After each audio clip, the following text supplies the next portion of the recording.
I'm a beginner, so I'm going to aim for this 10,000 in 30 days.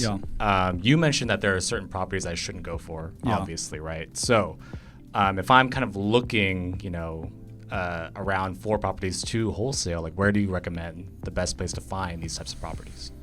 Yeah, unless you're in like rural Alaska, I recommend anyone in your own backyard, start in your own backyard, Yeah. where it's local to you, because you know so much more about your market than you think you do. Where we talked before, you grew up in San Diego County. You know the most about San Diego County, probably more than any other county in the United States. Yeah. Or, Riverside County, right? So if you start there, now we completely eliminated, hey, where do I start?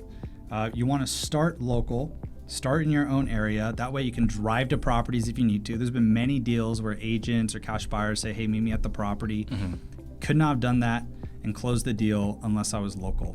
So you want to start local, and there's hundreds of ways to find deals. So let's say you want to do this in 30 frickin' days. Yeah.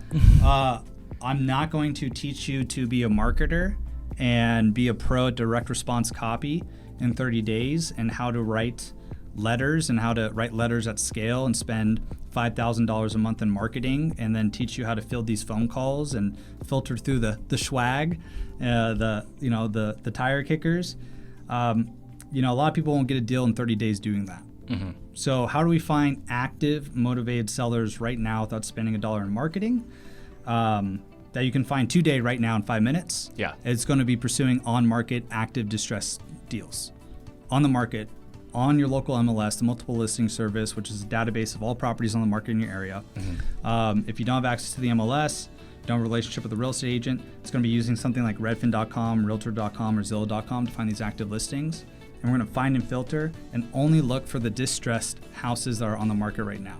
Right. Like we talked about before, they're going to go to someone that can offer all cash. We as wholesalers can offer all cash on these properties. So immediately right now, today, in our county and every single county across the United States, there are distressed houses that can be wholesaled, that can provide anyone a $10,000 wholesale fee on them.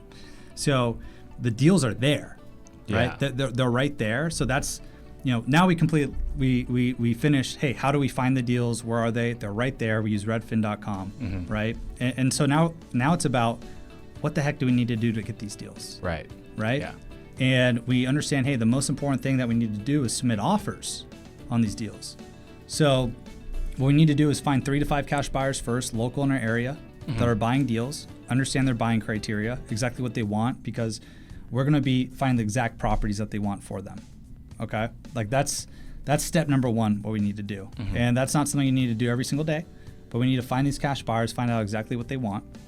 And now on the MLS or on redfin.com, we need to find good deals. Good deals for a cash buyer. So you're saying actually before I do my research on these properties, I need to find people who will buy them first. 1,000%. Yeah. 1,000%. You need to have the end goal in mind. We need to understand who are cash buyers, who can close quickly on these deals, because when we put these deals under contract, these wholesale deals, for us to be competitive against every other offer out there, we're going to need to have a 14-day closing time frame. That's typical for cash offers. We're offering cash offers, and our partners, our cash buyers, are the ones buying these deals. So we're writing offers in a similar manner with the same terms, offer terms, like the close date, earnest money deposit, inspection contingency of 7 days, similar to them, how they structure their deals, because we're just a conduit. We're basically an acquisitions entity for our cash buyer. That's the way you need to look at yourself. Right. You are a deal provider, and you want to be the number 1 deal provider for your cash buyers. So we find these cash buyers first. Once again, you find 3 to 5 local quality ones. Now it's off to the frickin' races. Now if we're talking about making $10,000 in 30 days, cool. I spent a day finding my cash buyers using all the strategies we've talked about before. Now what you need to do, use Redfin, use the MLS, realtor.com, use Zillow. You just need to use one of them. I'm listing all these out. Don't use all of them. A lot of them have the same listings on there. And now we need to identify these distressed properties. Got it. We need to identify these distressed properties. We need to call those real estate agents, see if these properties are, actually if they are distressed. And a lot of times when we call the real estate agent too, they may tell you the seller's motivation, which is absolutely key to getting a deal under contract a lot of the times. right? They may tell you they're going through a divorce and they actually need to sell this in 17 days. Well, guess what? I know that more than likely, if this house is in distressed condition and the seller's in a distressed situation, I like to call that a double whammy. It's a lot of distress. It's a lot of motivation to sell that property. I know that this is a hot lead. I know that I can get an offer in today on this property. But we don't need to wait a day to get an offer in on a property. Right. And the goal, like I told you, is to get these offers out, right? We know generally it's going to take 10 to 15 offers to get a deal accepted. Yeah. Right? So we can't dilly-dally. We have to submit offers on a daily basis, make discovery calls on a daily basis, talk to these agents, analyze these deals, and how you know whether it's a good deal or where to offer on this property from talking to the cash buyers. A lot of times they'll tell you what type of return they're looking for, right? They may tell you a percentage of the ARV, the after repair value. They may give you their own deal calculator. They may say, hey, plug in the ARV, plug in the repairs here. You know what? And now if you want $10,000 wholesale fee, now plug in your potential purchase price. And that's exactly what we need to offer for me to make my desired wholesale, or my desired fix and flip profit of $30,000, $40,000, or $50,000 on the deal. Yeah. So once we analyze the deal, we know where we need to offer. We can call back that real estate agent. It's just what we need to do every single day. Call back that real estate agent. Our goal is to get an offer in. The goal is to have the agent write up that contract. The goal is once the agent writes up that contract, they send it to us. We sign it, send it back to them. Now all the seller needs to do is sign the dotted line. And then let's say we get the property under contract, right? So the seller signs the contract. What we now have is an executed contract. You now own the rights to buy this property. Congratulations. But it's not done yet. It's not done yet. We now have to. You have the contract rights. You have something of value that every single cash buyer wants. So congratulations. But we need to transfer these contract rights, this value, this property, to our cash buyer. Right. So now at that particular point in time, once again, this doesn't need to take days. This could take hours. Right? So as soon as you get that property under contract, what are you doing? You're calling your 3 to 5 cash buyers immediately. You're letting them know about this deal. You're letting them know the comps. You're letting them know why you're confident in this deal, why it's a great deal for them. This is everyone here. Like if you're an entrepreneur, you're a business owner, you want to be in real estate, everything is sales. You're selling the real estate agent why they should go for you. You're selling your cash buyer and why they should buy this property. And if you're a stand-up person and you analyze your numbers right, then it should be a good deal for them. You should be able to sell with confidence and be able to get them to purchase this deal, right? They want it. It fits their criteria. You took a server approach the whole entire time. So as soon as we get under contract, we contact the cash buyers. We send them all the information we can via email about this particular deal. Maybe you went to the property and you met the agent already. We'll go there and take extra additional photos of the property because maybe there's only 10 on the MLS, but because you went to the property, you took 40 or 50 photos. Now your cash buyers love you because they may not even need to go to the property. You took such great photos of everything. You were clear about it. You weren't trying to hide anything. That, darn, they feel pretty convicted about this property. You know what? Let me just go buy it, walk it with my contractor, and then if it's all good, we can assign the contract, and we're solid. Yeah.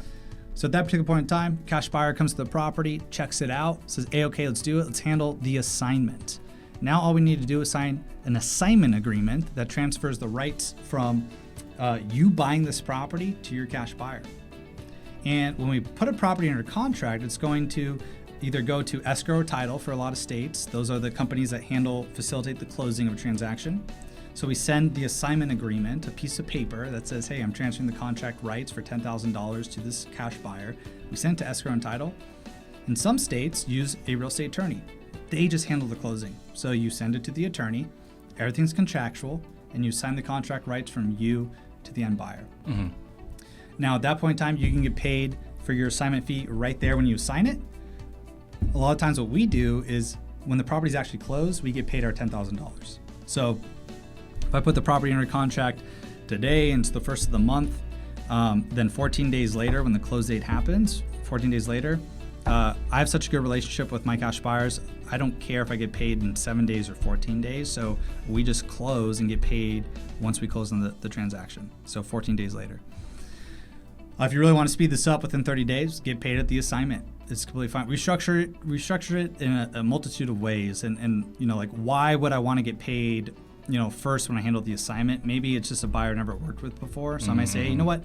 Pay me $5,000 at assignment and $5,000 at close. I'm working with you. You don't need to pay me the full thing when I sign it to you. But once we close, then you can go ahead and pay me. Yeah. And so a lot of times we handle that in escrow. Sometimes we handle it outside of escrow. for everyone watching, just to make it easier, you can handle it in escrow. If you have an agreement that you're going to get paid $10,000 for the assignment of this contract, escrow, the fix and flipper who's buying the property will buy the property, and from those proceeds, from the funds they bring, you can then be wired a check, or wired it in your bank account, mailed a check, or pick up a check as well. And you can make that $10,000.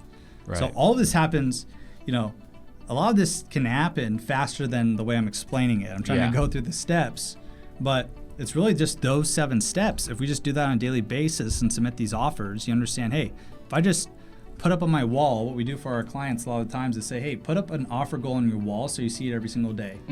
We don't have our clients put up any other goals around real estate besides this offer goal, because that's what gets us the wholesale deal or the fix and flip deal or the buy and hold deal.